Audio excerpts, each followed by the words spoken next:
அனைவருக்கும் வணக்கங்க. எல்லாரும் எப்படி இருக்கீங்க? இன்றைக்கி வீடியோவில் நம்ம என்ன பார்க்க போகிறோம்னு பார்த்தீங்கன்னா பாருங்கள், நான் விநாயகர் வந்து நாங்களே செஞ்சோம். ஸோ எங்கள் டியூஷன் பிள்ளைங்களோடு சேர்ந்து நானும் செஞ்சேன். ஸோ அந்த விநாயகரை வச்சு தான் நானும் விநாயகர் சதுர்த்தி கொண்டாடுங்க. பார்த்திங்கன்னா எங்கள் டியூஷன் பிள்ளைங்க எல்லாருமே அழகழகாக செஞ்சுருந்தாங்கங்க. அவங்களுக்கு தெரிஞ்ச ஷேப்பில் எல்லாருக்குமே வந்து பார்த்திங்கன்னா அவ்வளோ ஒரு எக்ஸைட்டடாக, ஏன்னா நிறைய பிள்ளைங்க வந்து மண்ணே தொடலைங்க. அப்புறம் இங்கே டியூஷனில் கொடுத்த வாட்டிக்கு அவங்க வந்து மண்ணெல்லாம் தொட்டு, அப்புறம் அதுக்கப்புறம் அந்த பிள்ளைங்க ஃபஸ்ட்டு பார்க்குறதுக்கு ஒரு மாதிரி இருந்தது அப்படின்னு ஒரு மாதிரி ஃபீல் பண்ணிச்சுங்க. அப்புறமேட்டு தொட்டு அதுங்களாக செய்ய ஆரம்பிச்சிது. ஸோ நம்ம தான் நம்ம குழந்தைங்களோட திறமையவே நம்ம வந்து இது பண்ணிகிட்ருக்கோம். ஸோ தயவுசெய்து பேரண்ட்ஸ் வந்து இந்த ஒவ்வொரு பெரிய விநாயகர் சதுர்த்திக்கும் அவங்களே செய்ய சொல்லுங்கங்க. ஸோ அதில் உங்களுக்கு வேறு லெவலில் உங்களுக்கு ஒரு ஹாப்பினஸ் கிடைக்கும். பார்த்துக்கிட்டிங்கன்னா நான் கொழுக்கட்டைக்கு 1 கிலோ மாவு வாங்கிட்டேங்க. கடையில் தான் வாங்கிட்டேன். ஸோ 1 கிலோ மாவுக்கு நான் 2 தேங்காய் எடுத்துக்கிட்டேங்க. அப்புறம் 3/4 கிலோ வெல்லம். ஸோ இதை எடுத்து நல்லா பாருங்கள், இந்த கன்சிஸ்டன்சி வர ஸ்டேஜுக்கு சொன்னாங்கங்க. நானும் யூடியூப்பில் தான் பார்த்தேங்க, எனக்கு தெரியாது, ஃபஸ்ட் டைம் தான் ட்ரை பண்ணுறேன். ஸோ நான் என்னென்ன தப்பு செஞ்சேன் அப்படின்றது நான் சொல்கிறேங்க. ஸோ அதை நீங்கள் பார்த்து இது பண்ணிக்கலாம். இது பிகினர்ஸ்க்கு ரொம்பவே யூஸ்ஃபுல்லாக இருக்கும். ஏன்னா நான் என்ன தப்பு பண்ணேன் அப்படின்றது இதில் உங்களுக்கு தெரியும். இப்போ பார்த்தீங்கன்னா ஃபஸ்ட்டு வந்து நான் இப்போ 3/4 கிலோ வெல்லம் எடுத்துக்கிட்டேன்னா அதுக்கு வந்து இப்போ ஒரு சொம்பு அளவுக்கு வந்து நான் தண்ணி ஊற்றிக்கிட்டேங்க. தண்ணி ஊற்றி நல்ல அந்த பாகு கரைஞ்ச பிறகு நான் வந்து தேங்காய் வந்து போட்டுக்கிட்டேங்க.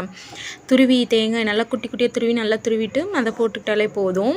அதை போட்டு நல்லா வந்து அந்த எசன்ஸ் எல்லாம் இதாகணும். பார்த்தா ரொம்ப எனக்கு கொஞ்சம் தண்ணி எக்ஸ்ட்ரா போன மாதிரி இருந்தது. அதனால் நான் அதை வந்து பேலன்ஸ் பண்ணுறதுக்காக வேர்க்கடலையை வந்து நல்லா இது பண்ணிவிட்டு அதையும் போட்டுட்டேங்க. ஆனால் நல்லா டேஸ்ட்டு செம்மையாக இருந்துச்சுங்க. ஸோ இதெல்லாம் நல்லா பர்ஃபெக்டாக பண்ணிட்டேங்க. ஆனால் அடுப்புகளோட இது மட்டும் சிம்மில் வச்சுக்கோங்க. ஸோ சிம்மில் வச்சுக்கிட்டிங்கன்னா தான் நல்லாயிருக்கும். நான் வந்து நல்லா எல்லாமே சிம்மில் வச்சு தான் பண்ணினேன்.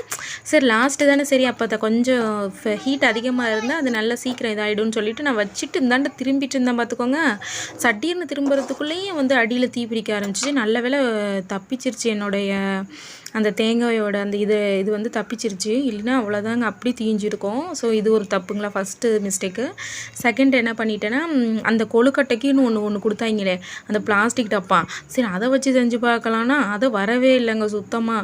அப்புறம் சரி இதை ட்ரை பண்ணி பார்க்கலான்னா வாழை இலையில் வந்துச்சுங்க. ஸோ இந்த மாதிரி இருந்துச்சு. ஆனால் அங்கங்கே கொஞ்சம் ஓட்டையாயிடுச்சுங்க. ஸோ மொத்தமாக போட்டால் மாவு வந்து ரொம்ப இதாகிடுமோ, நல்லா சாப்பிடும்போது அந்த ஒரு இதாக இருக்காது அப்படின்னு சொல்லிட்டு நான் மெல்லிஸாக இது பண்ணேன். அப்புறம் பார்த்திங்கன்னா அந்த ஓட்டையிலிருந்து பாருங்கள் அங்கங்கே கொஞ்சம் அந்த வெள்ளை பாகெல்லாம் அப்படி கசிஞ்சு வெளியே வர ஆரம்பிச்சிருச்சு. அந்த பாருங்கள் இதாக இங்கே இருக்குது பார்த்திங்களா, அதுதாங்க நான் அந்த மோல்டு வச்சு செஞ்சது. அப்படியே நான் உருட்டி வச்சுட்டேன்.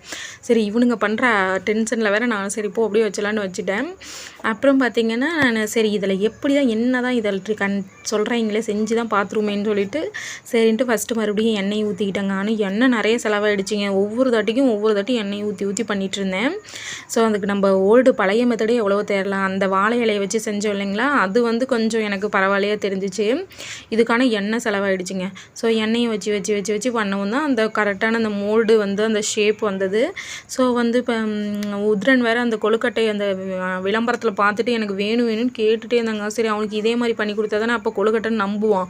அவனுக்காகவே சரி ஓகே இதை ட்ரை பண்ணல அப்படின்னு சொல்லிட்டு ட்ரை பண்ணுங்க. அப்புறம் ஏதோ வந்துச்சுங்க. நான் வேறு ஒரு கையில் வந்து ஃபோன் வீடியோ எடுத்துகிட்டு ஒரு கையில் பண்ணனால கொஞ்சம் அது வந்து எனக்கு இதாக இல்லை. அப்புறம் பார்த்திங்கன்னா எனக்கு இப்படி கிடச்சிச்சிங்க. சரி ஓகே நல்லா தான் வரும் போல் அப்படின்னு நம்பிட்டு வச்சுட்டு எடுத்துட்டேங்க. எல்லாம் ஓகே. அப்புறம் சாப்பிட்றப்ப பார்த்தா தாங்க பிரச்சனை ஆகிடுச்சு. அப்படியே ஹார்டாகிடுச்சிங்க. ஸோ இதுதான் நான் பண்ண 2வது தப்பு. அதுக்கப்புறம் பார்த்திங்கன்னா நம்ம விநாயகருக்கு வந்து நான் எல்லாம் மஞ்சள் பூசி நான் வந்து அங்கங்கே கொஞ்சம் சிவப்பு எல்லாம் வச்சுட்டு எருக்கம்பூ, அருகம்பில், அப்புறம் சுண்டல் இதெல்லாம் நான் வச்சு ஆஷுவல் வச்சுட்டேங்க. ஏன்னா அந்த அருகம்பில் இதெல்லாம் முக்கியமாக வந்து நம்ம தேசமங்கையர்கரசி அம்மா வைக்க சொன்னாங்க.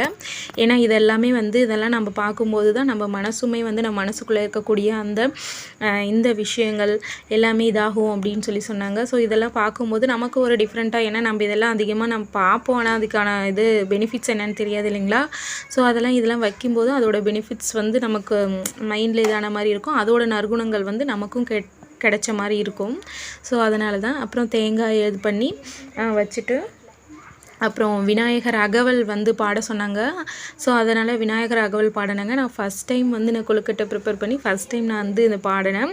ஸோ எனக்கு இதை பாடும்போது ரொம்பவே சந்தோஷமாக இருந்தது. நான் மட்டும் இல்லாமல் வெற்றி, உத்ரன், எங்கள் நாத்தனார் பொண்ணு எல்லாருமே வந்து சந்தோஷமாக நாங்கள் வந்து அந்த விநாயகர் அகவலை படித்தோம்.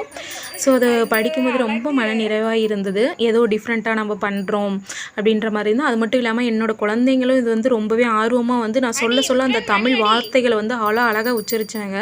ஸோ என்னால் அது எடுக்க முடியல. நான் நெக்ஸ்ட் டைம் வந்து நான் இந்த மாதிரி பூஜை செய்கிறப்போ நான் எடுத்து உங்களுக்கு கொடுக்குறேங்க. ஸோ அவனுங்க வந்து அந்த தமிழ் வார்த்தையை அழகாக உச்சரித்தாங்கங்க. ஸோ இதெல்லாமே வந்து நமக்கு அந்த நம்ம தமிழ் கற்றுக்கிட்ட போலவையும் இருக்கும். அதுக்குள்ளே அந்த அர்த்தங்கள் வந்து நம்ம மனசுக்குள்ளே பதிஞ்சு நம்மளும் அதே போல் நம்ம அந்த நல்ல எண்ணங்கள் வந்து நமக்கும் உருவாகும் அப்படின்ற ஒரு நல்ல ஒரு மனநிறைவும் எனக்கு கிடைச்சது.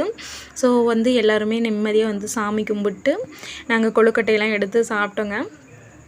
ஸோ நீங்களும் வந்து இந்த மாதிரி குழந்தைங்களையே வந்து விநாயகர் செய்ய சொல்லுங்கள்.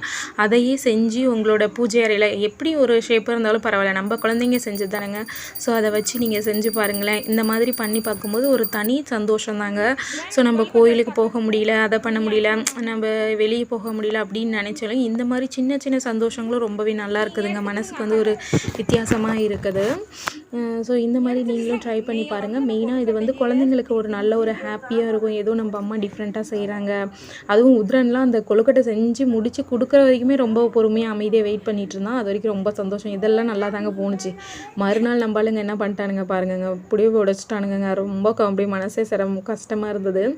சரி வேணாம், உடஞ்ச சிலையை நம்ம வீட்டில் வச்சுருக்கக்கூடாது அப்படின்னு சொல்லிட்டு நான் 3 நாள் வச்சுருக்கலான்னு பிளான் பண்ணேன். பட் அது நடக்கலை. சரி ஓகே, நம்ம உடஞ்சது வேணாம் அப்படின்னு சொல்லிட்டு நான் சரி சாமியை வந்து நம்ம இது பண்ணிடலாம், தண்ணியில் கரைச்சிடலாம் அப்படின்னு சொல்லிட்டு நான் தண்ணியில் கரைக்க ஆரம்பிச்சிட்டேங்க. ஃபஸ்ட்டு காசு போட்டுட்டு அப்புறம் நம்ம மனசில் நான் வந்து கடவுளை வேண்டிக்கிட்டேன். எல்லாருமே சந்தோஷமாக இருக்கணும், எல்லாத்தையுமே வந்து சந்தோஷமாக வச்சுருங்க. அன்பு மட்டுமே வந்து எல்லாத்துக்கும் இருக்கணும். மனசில் எந்த ஒரு கோபம், பொறாமை, இந்த மாதிரி எந்த தவறான எண்ணமும் இல்லாமல் எல்லாம் அழிஞ்சிடணும், எல்லாருமே ஹாப்பியாக இருக்கணும் அப்படின்னு நினச்சிட்டு நான் சாமியோடைய அந்த அந்த கரைஞ்ச தண்ணியை வந்து நான் எங்கள் துளசி செடிக்கு வந்து நான் அப்படியே ஊற்றிட்டேன்.